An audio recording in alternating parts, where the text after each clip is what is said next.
jam 1 tengah hari. Bye bye. Hari ni balik, minggu depan Zu datang lagi sebab minggu depan Zu nak ke Sabah.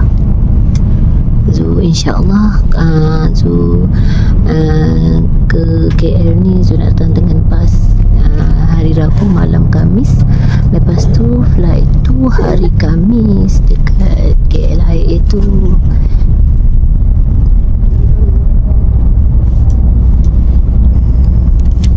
Semoga Allah selamatkan perjalanan kami, insya-Allah. Amin. Basan ni banyak kosong.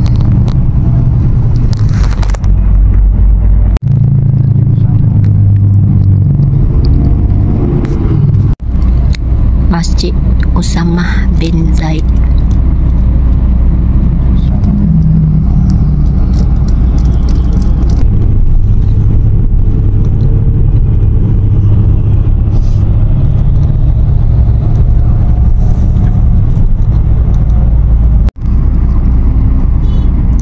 Kawasan 58 Taman Melawati. 58 ke 5B? Confused tulisan dia tu.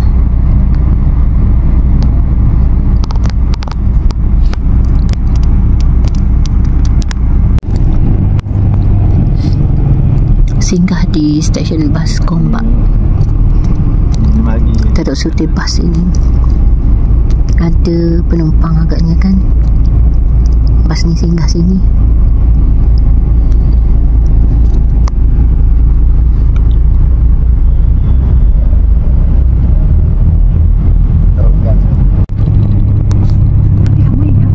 Okey, jom pulang. Penumpang ada beberapa orang dekat situ tadi. Naik ke bas.